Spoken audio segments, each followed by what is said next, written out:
पृथ्वी तत्व से मांस, चमड़ा, हड्डी, बाल, मैदा।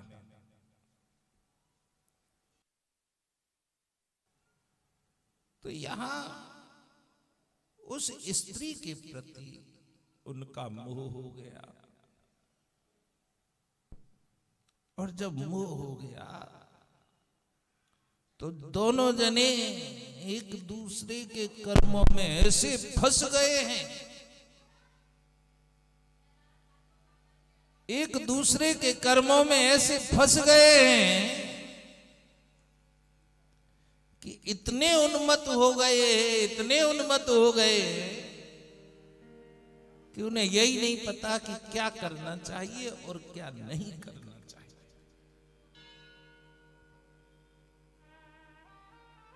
उनके 1100 पुत्र और 1 से 10 कन्याओं ने जन्म दिया।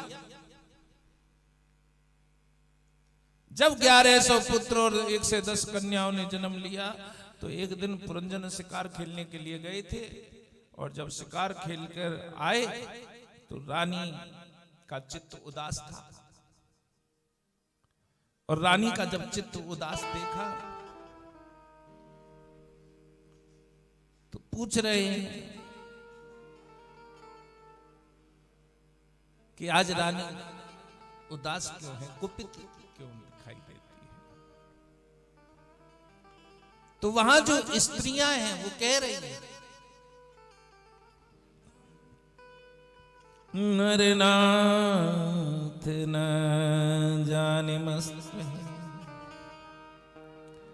तत्प्रिया यद वशिष्यत भूतले निर्वस्तारे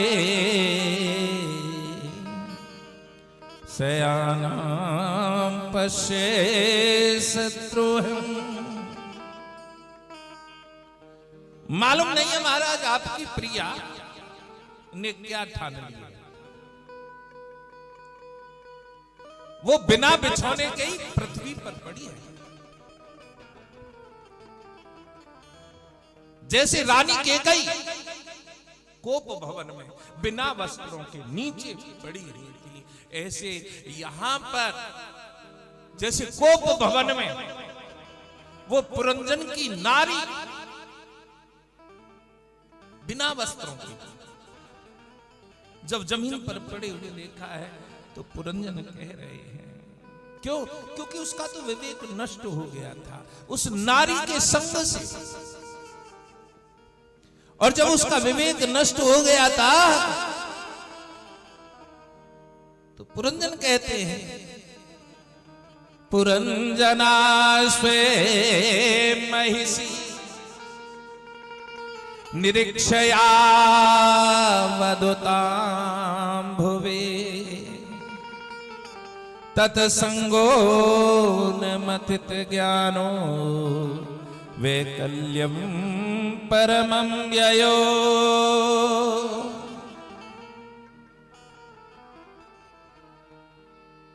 वो अत्यंत व्याकुल हो रहा है क्योंकि उसका विवेक तो वैसे ही नष्ट हो गया था,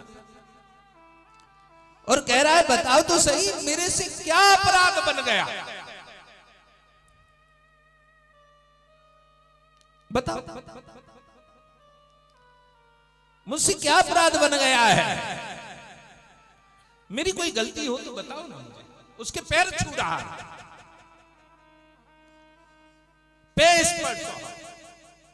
पैर छूकर कह रहा है बताओ क्या अपराध बन गया है। और जहां पुरुष जो उसकी अर्धांगिनी है, जो उसकी नारी है, उसके चरण छूना शुरू कर दे तो सोच लो कि वो विवेक शून्य हो चुका है।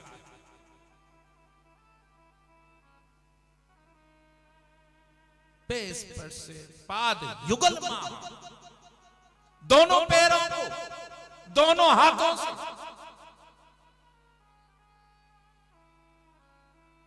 और भैया फिर उसका सिर अपनी गोदी में रखा और कहने लगा बताओ क्या गलती हो गई, अपराध क्या बन गया। वो स्त्री के प्रेम में इतना व्याकुल है कि उसे ये नहीं पता कि क्या सही है क्या गलत है, स्त्री के साथ कैसा चरित्र करना चाहिए कैसा नहीं करना चाहिए। और स्त्री ने जब कहा कि तुम मेरे बगैर पूछे शिकार खेलने क्यों गए, देखो कितना बड़ा अपराध, मुझे बता के क्यों नहीं गई शिकार खेलने के लिए, मुझे बता के जाते। तो कह रहा है अब खाई सो खाई और आगे राम दुहाई, अब गलती हो गई, अपराध बन गया, अब आगे से कहीं जाऊंगा आऊंगा तो तुम्हें पहले बताऊंगा। उधर यवन राज का भाई प्रज्वल और काल कन्या दुर्भाग्या चंडवेग के साथ मिलकर उसके राज्य पर चढ़ाई कर देते हैं। धीरे धीरे करके उसके संतान की जो उत्पत्ति हुई थी वो तो नष्ट हो ही गई। चंडवेग ख्यातो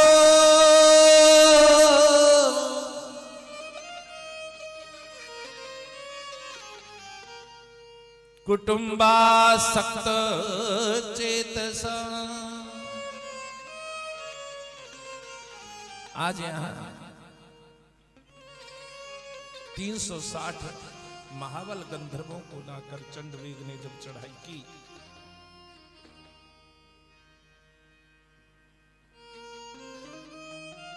तो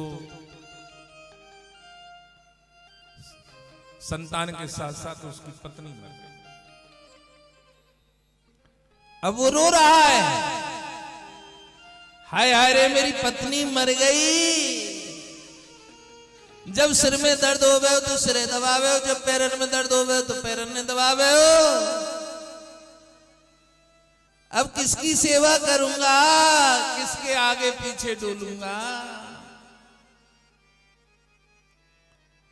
रो रहा था। नारद जी बताने लगे जो अविज्ञात नाम का मित्र था वो आया है उपदेश देने के लिए। उसने क्या किया है, सिर पे एक हांडी रखी, काय की रखी, माटी की रखी। जिधर से उसकी पत्नी की अर्थी जा रही है उसके सामने से माटी की हांडी सिर पे रख के मटक मटक के चलते हुए आए साधु बाबा, और अर्थी के सम्मुख पहुंचकर सिर पे ते हड़िया नीचे घेरी, माटी की हांडी माटी में मिल गई। जब माटी की हांडी माटी में मिल गई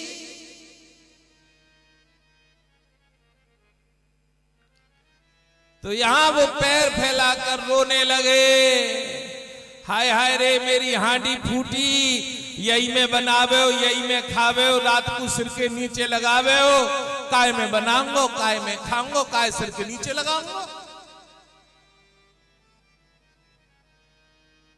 तो वो पुरंजन कहने लगा है माटी की हांडी थी माटी में मिल गई, यहां तो मेरी पत्नी मर गई।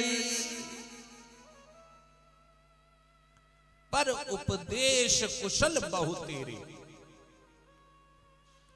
दूसरों को उपदेश देने वाले बहुत लोग मिल जाएंगे, लेकिन उन उपदेशों पर स्वयं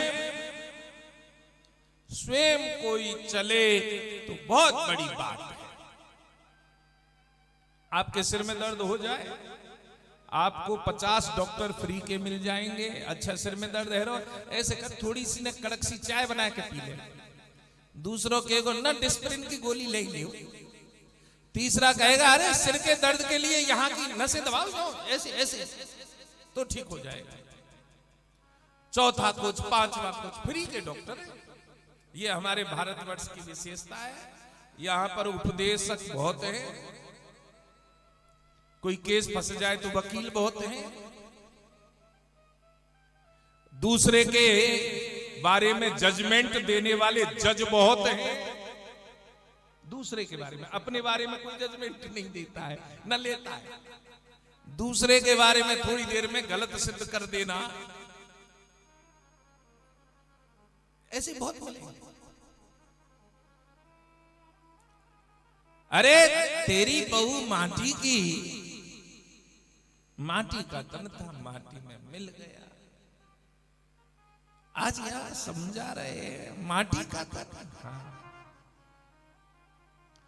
ये मनुष्य का तन भी माटी का है और माटी में मिल जाएगा। मुट्ठी बांधे आया है और हाथ पसारे जाएगा।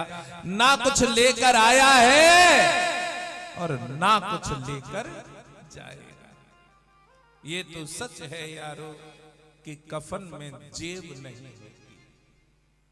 यदि होती तो तय लगाए लगाए के धर लेते।